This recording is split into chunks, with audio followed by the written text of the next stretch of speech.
أعوذ بالله من الشيطان الرجيم. بسم الله الرحمن الرحيم.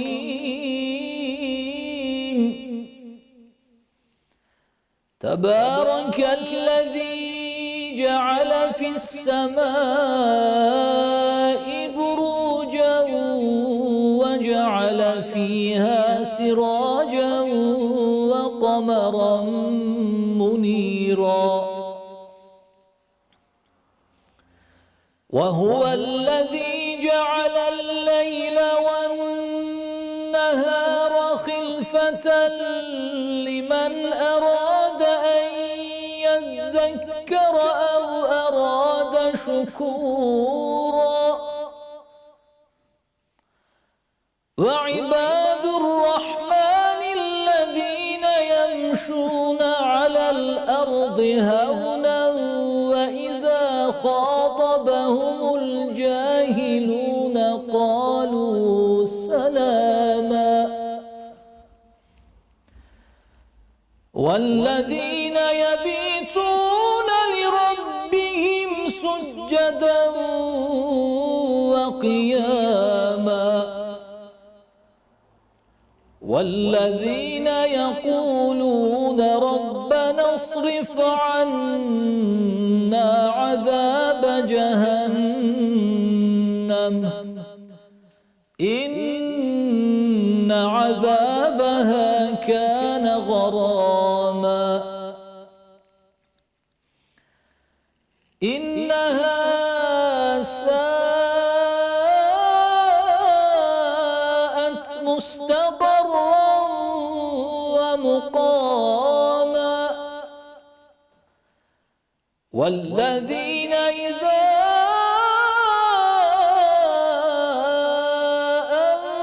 أنفقوا لم يسرفوا ولم يقتروا وكان بين ذلك قواما والذين لا يدعون مع الله إلها آخر ولا يقتلون النفس التي حرم الله إلا بالحق ولا يزنون ومن يفعل ذلك يلقى أثاما صدق الله العظيم.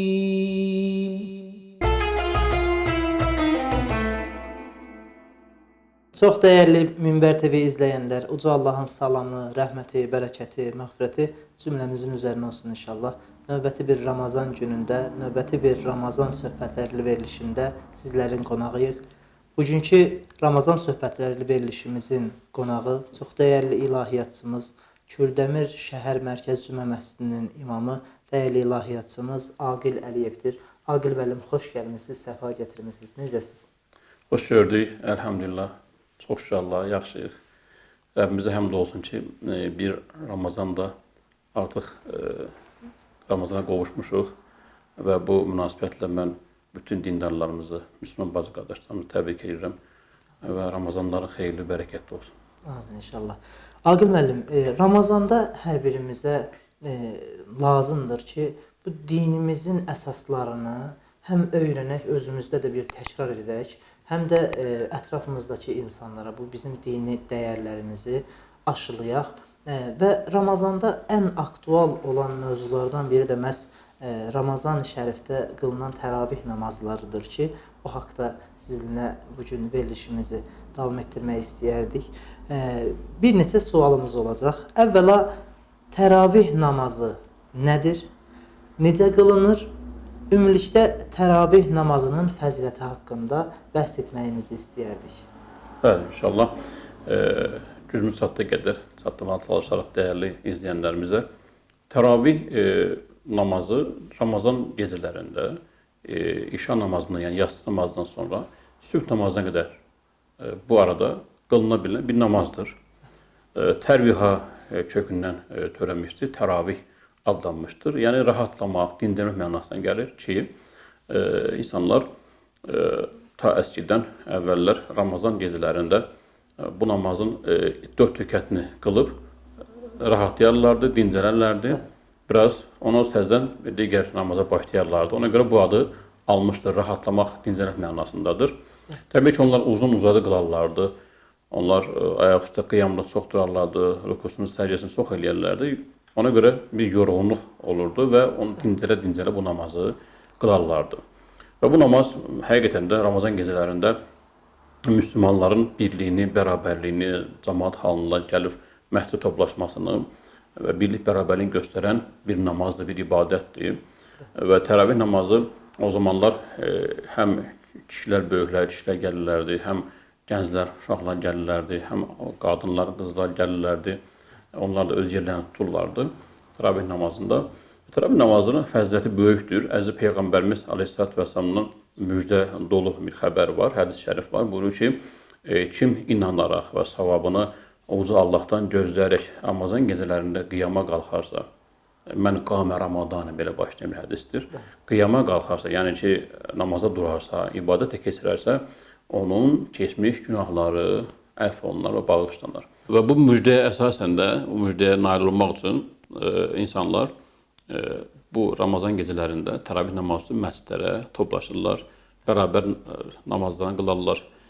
Təbii ki, əvvəllər Əziz Peyğəmbərimiz Aleyhisselatü Vesselam özü bir neçə gün bunu qılmış, daha sonra məscidə gəlməyə buraxmış, tərk etmişdir, evində qılmışdır. Çünki birinci günü namaz qılır, biraz insan toplaşır məscidə. İkinci günü namaza gəlir Peyğəmbərimiz məscidə, yenə digər insanlar çoxalmağa başlayırlar. Üçüncü günü, dördüncü günü tərkən və Peyğəmbər Əfəndimiz Aleyhisselatü Vesselam gəlmir. Artıq gecə çıxmır, cəmaət çoxalır məscidlərə. Sabah namazında, namazdan sonra üzünü tutur insanlara və deyir ki, mən gördüm ki, sizin bu namaza çox gəlməyinizi və çox rəğbətinizi və mən özüm cəmaata namaza gəlməyi tərk etdim ki, bu namaz sizin üzərinizə vacib olmasın. Sonra vacib olarsa ağır gələrdi. Əziz Peyğəmbərimiz onu məsciddə cəmaatdan qılmağı tərk edir. Bu da bir sünnədir zaten. Sünnədir. Peyğəmbərimizin əgər bir dəfə etdiyi bir iki dəfə etdiyi bir əməldirsə, bu sünnə yerini keçir və sahabələrdən, xəlifələrdən Həzrət Ömər Əfəndimizin zamanına qədər insanlar fərdi şəkildə bu namaza qılırlarmış, fərdi şəkildə. Bir çıraq yandırıb, oturub namazını qılırmış tək-tək. Həzrət Ömər Əfəndimiz, Allah razı olsun, xilafət dönəmində gəlir məscidə, insanlar tək-tək pərakəndə belə gördüyü zaman xoşuna gəlmir. Və Üvey İbn Kəb radiyallahu anhu vəhiy katibi olan Üvey İbn Kəb imam kimi təyin edir və insanlar onun arxasında, bir imamın arxasında təravih namazını qılmağa başladı və 20 rükət olaraq təyin olunur, 20 rükət olaraq namazı qılırlar. Bu, sahabənin, Xulafə-i Raşidinin bir sünnəsi olmuş olur. Və Həzrət Ömər Əfəndimiz gəlir, görünür ki, hər kəs bir imam arxasında təravih namazını qılır. Deyir ki, bu nə gözəl bir bidətdir, nə gözəl bir yenilikdir. Yəni, gözəl bidət məsələsi terminində zaten buradan çıxmış olur. Yəni, deməli, gözəl bidət, çirkin bidət var. Həzrət Ömər Əfəndimizin öz sözüdür. Və ondan sonra artıq bu günümüzə qədər Məkkənin özündə də, Məkkədə, Kəbədə də 20 rükət təravih namazı qılınır. Təravih namazı 20 rükətli bir namazdır. 8 rükət qılanlar da var, ayrılanlar da var. Əslində bu doğru bir şey deyil. 20 rükət olaraq qılınmışdır. Günümüzə qədər və 20 rükət olaraq da qılınmalıdır. Bu gün əlhəmdülillah bölgələrimizdə zaten buna riayət olunur. 20 rükət olaraq namazlar qılınır. Bəs mən bunu soruşmaq istəyirdim. Sizin bölgələrimizdə təravih namazları necə qılınır? Sizin dediyiniz kimi 20 rükət mən belə bilirəm ki, xətmlə təravih namazı bəzi yerlərdə qılınır ki, orada Qurani-Kərim başdan sona Ramazan ayı ərəfəsində bitirilir. Bütün namazın rükətlərində hər günə 20 rükət bu şəkildə. Bölgələrimizdə ümumiyyətlə vəziyyət necədir bu? Necə qılınır təravih namazı? Təravih namazı, bəli, hafizlər olan, yəni hafiz varsa, imamımız hafiz isə o məsciddə, camidə və insanlar da həqiqətən buna dözümü varsa, səbri, dözümü varsa, bugün təravih namazı xətmlə qılına bilinir. Necə ki, məsələn, Kəbədə xətmlə qılınır, Məkkədə xətmlə qılınır və Ramazan sonunda Quran-ı Kərim başdan sona xətm olunmuş olur. Yəni, bu Bu da eyni zamanda bir sünnədir. Namazda Peyğəmbərimiz xətm etməsə belə Quran-ı Kərimi Ramazanda, Ramazan günlərində Quranı Peyğəmbərimiz xətm edibdir. Yəni təravih namazını edilməsə belə özü xətm edibdir. Biz onu bilirik, hədis-i şərifdə qeyd olunur ki, Cəbrail vasitəsilə, Cəbrail mələk gəlir, Peyğəmbərimizdən qarşı-qarşıya, buna müqabilə gelir. Bilirsiniz ki, yəqin ki, o haqda verilişdə də bəhs olunacaq. Müqabilə nədir? Qarşı-qarşıya oturub Quran-ı Kərimi oxumaq. Cəbrail əleyhissalam və Peyğəmbər Əfəndimiz Ramazan günlərində qarşı-qarşıya Quran-ı Kərimi xətm ediblər. Və ən son Ramazanında Peyğəmbərimizin 2 dəfə xətm olunubdur bu. Və ona görə də bu gün təravih namazında bunu edirlər və ondan əlavə də məsciddə cəmaat, insanlar toplaşıb, hafizlər toplaşırlar və müqabilə edirlər. Bizim bölgələrimizdə kimin imkanı varsa, Quran-ı Kərim əzbərdən bilirsə, hafizlərimiz varsa, onlar edərlər. Yox, əgər hafizlərimiz yoxdursa, onu imam cəmaata əsasən Fil surəsindən aşağını biz bilirik ki, oxuyurlar. Sonra biraz çox sürə bilən imamlar başqa yerlərdən də oxuyurlar. Yəni, insanları biraz sıxmamaq, insanlara əziyyət verməmək baxımından bu şəkildə. Ancaq mən deyərdim ki, bəzi yanlış hərəkətlər də var. Yanlış bu namazda yanlışa yol verirlər və sürətli qıldırırlar. Yəni, əslində təravih namazı demək, sürətli qıldırmaq demək deyil. Təravih namazı rahat-rahat qılınan namazdır, yavaş-yavaş qılınan namazdır və namazın zaten təvdid ərkanı var. Hər şeyinə riayət olunaraq namaz qılınmalıdır. Yəni, qaça-qaça namaz qılınmaz. O toyuğun su içdiyi kimi, üzr istəyirəm, belə namaz qılmaq olmaz. Təbii ki, Allah Azə və Cəllə namazı qəbul etməz. Biz xuşu ilə namaz qılmalıyıq. Xuşu ilə, yavaş-yavaş, rahat-rahat o təravih namazda qılınmalıdır. Zaten bu ildə bir ay olan bir şeydir. Ona bir vaxt ayırmalıyıq, zaman da ayırmalıyıq. Sərbəstdir. Təbii ki, sərbəstdir. Amma insanlar bu kimi yorulurlar. Dünya üçün çox yorulur bu gün əslində. İnsanlar dünya çox yorulurlar. Axirətə qalanda yorğunluq alır. İnsanları tənbəllik basır, yorğunluq basır. Deyərdim ki, bugün çox çətin olur insanların məscid getmələri. Bəzi elə insanlar var ki, bir neçə marşrut dəyişirlər təravih getmək üçün. Çətin olur. Yəni, evdə də təbii ki, qıla bilərlər, sərbəstdirlər. O sünnət müəkkəddir. Məsciddə cəmaatla qılması müəkkəd bir sünnətdir. Təravih namazı mən sizdən bunu soruşacaqdım. Evdə qılına bilərmi təravih namazı və ya nə şəkildə qılınar evdə qılınarsa? Yəni, evdə qılına bilər. Çünki evin rəisi olan ata keçər ön tərəfə, durar öndə, arxasında övladları, ailəsi namazı dura bilərlər. Bu, hər zaman üçün yox. Deyərdik ki, yəni, cəmaatla qılınması daha əftəldir, daha fəzilətlidir. Amma elə bir yerdə yaşayırıq ki, məscid yoxdur, yaxınlıqda. Və ya işdən çıxma saatımız namaz vaxtı ilə düz gəlmək. Ola bilər, bu gün bəli deyirsiniz, yəni bu günlərdə yatsı namazı, təravih namazı tez olur. Məsələn, yayda Ramazan olanda təravih namazı gec olurdu. Hər kəs bəlkə də yetişirdi. İndi insanlar işdən gücdən gəlib yetişə çata bilmirlərsə, bəli dediyiniz kimi, evində qıla bilər. Evində qıldığı zaman da ata öndə durar, böyük oğlu varsa, oğlu yanında durar. Yaxın yerdə, xanımı arxasında və qızı arxasında, xanımın yanında durub bu şəkildə ailəcə bir namaz, təravih namazı qıla bilərlər. Eyni safda dayanmamaq şərtilə. Bəli, bəli. Bəzən görürsən ki, burada bir anlaşılmazlıq olur. Məsələn, eyni safda kişi ilə qadının bərabər. Yox, biz dedik zaten, yəni öndə ata, imam duracaq, böyük oğlu varsa, gənc oğlu və ya da o olan uşağı atanın yaxınlığında, arasında deyək ki, 20 santı arxasında duracaq. Sağ tərəfində əgər təhddirsə, 2 oğlu varsa, mən bunu şeyin demək istəyirəm, safın düzülüşünü tam arxasında, imamın arxasında duracaq tam olaraq. Analar isə, ana və qız isə, varsa qızı da, anası da öz anası da ola bilər, xanımı da ola bilər, bacısı da ola bilər bu adamın. O da kişilərdən arxada duracaq. Bu şəkildə ibadətlərini yerinə yetirə bilərlər, təravih namazlarını qıla bilərlər. Bunlar da evlərində, yəni 20 rükət şəkildə qılarlar inşallah namazlarını. Və burada 2-2 qılmaq daha fəzilətlidir, təravih namazını. Sabah namazı kimi 2-2 qılmaq daha fəzilətli sarmışdır. Amma 4 rükət qılınacaqsa əgər, 4 də qılına bilər. Amma 4 rükət qılınacaqsa əgər, bu əsr namazı sünnət kimi qılınmalıdır. 2-ci rükətdə oturuşdan sonra salli barik duaları oxunmalıdır. 3-cü rükətə qalxdığın zaman Sübhanəkə ilə başlanmalıdır. Əgər 4 rükət qılınacaqsa, səsli şəkildə təravih namazı səsli şəkildə qılınır və təravihdən sonra da vitir namazı da Ramazan gecələrində cəmaatdan qılınır. Yəni kim məsciddən bu gün tez gedənlər olur, yəni Allah işlərini eləsin, hər kəsin bəlkə də tez gedib, yatıb, dincəlib işə getmək. Ancaq bu gün gecə uzun gecələrdir. Çalışmalıyıq ki, imamla başlayıb, namazı imamla bitirəyin. Və cəmaatımızı pozmayaq, məscidimizi pozmayaq, məsciddəki birliyi, bərabərliyi pozmayaq. Ən gözəl, yəni namazdır, ibadətdir. Bu da heç bir şəkildə pis bir şey yoxdur. Dediyimiz kimi sahabələrin sünnəsidir, sahabələrin ittifaqı ilə, icması ilə 20 rükət namaz qılınıbdır. Və yaxşı olar ki, məsciddə cəmaatdan bu şəkildə imamla başlayıb, imamla bitirək, təravih vitir namazını qılaq. Bəziləri vitir qılmırlar ki, mən evdə sabah qalxanda mən təheccüd namazı qılacam. Yəni problem deyil. Vitir namazını qıldıqdan sonra təheccüd namazını qılmaq olmaz deyə bir şey yoxdur. Məsələn, bugün məscidlərdə əgər deyək ki, qeyri günlərdə, Ramazanın qeyri günlərində vitir namazını evdə cəmaatın məsciddə qılıb gedir evinə, gedir təvəzzüdə qalxmasın mı indi o insan?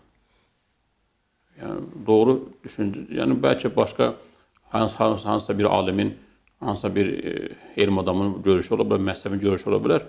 Ancaq biz deyirik ki, yəni bu mümkündür ki, təravih namazı cəmaatdan qılarsan, ardından vitir namazını qılarsan və gedib sonra sabah sahura qalxanda, yəni təheccüd namazı kimi də namaz qılmaq icazəlidir yəni. Mən özüm şahid olduğum bir məsələ var. Təravih namazlarında bu səsli oxunuşa görə, digər namazlarda məsələn 2 rükətində səsli oxunur.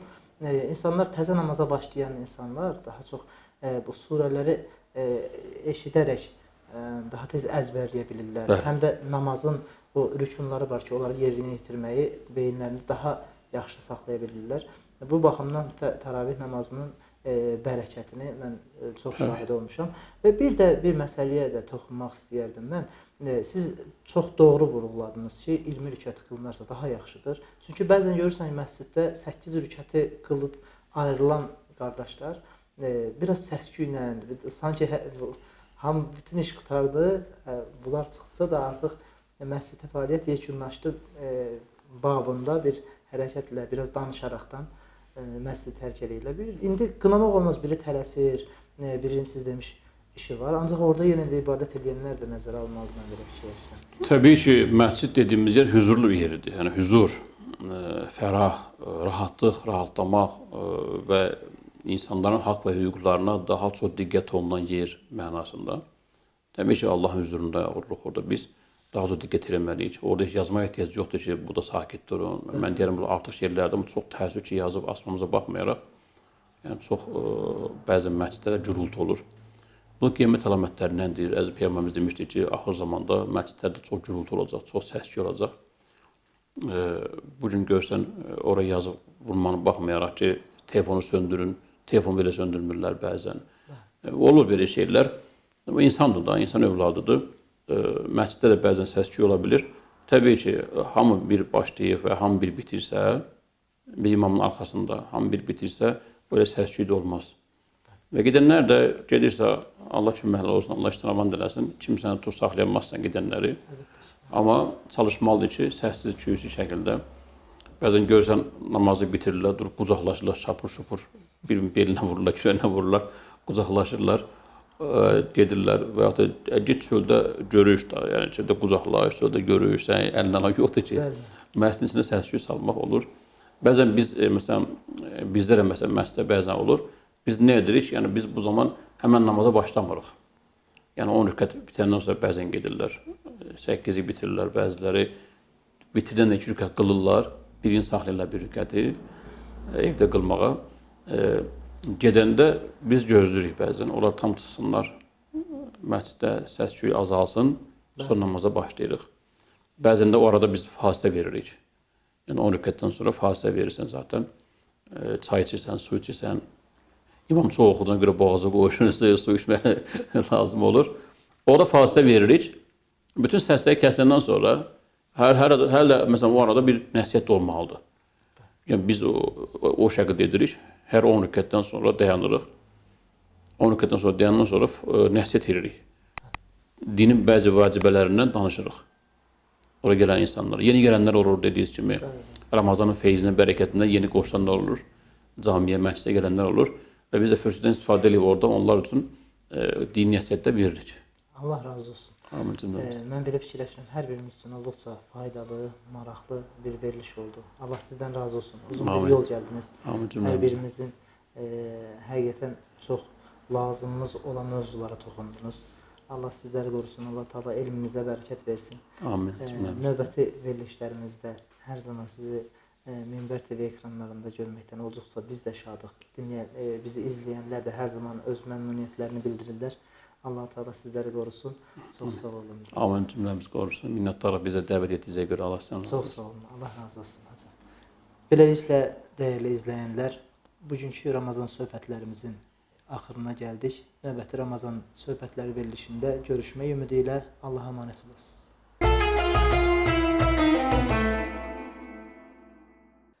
Allahu Ekber, Allahu Ekber. Allahu Ekber, Allahu Ekber. Eşhedü en la ilahe illallah. Eşhedü en la ilahe illallah. Eşhedü enne Muhammeden Resulullah.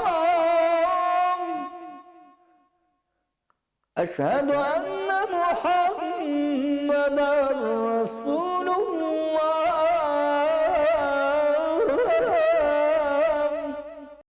Hayy ale's-salah. Hayy ale's-salah.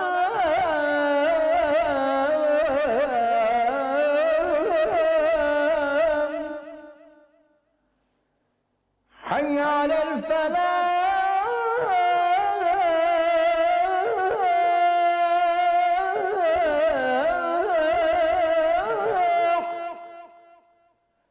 حي على الفلاح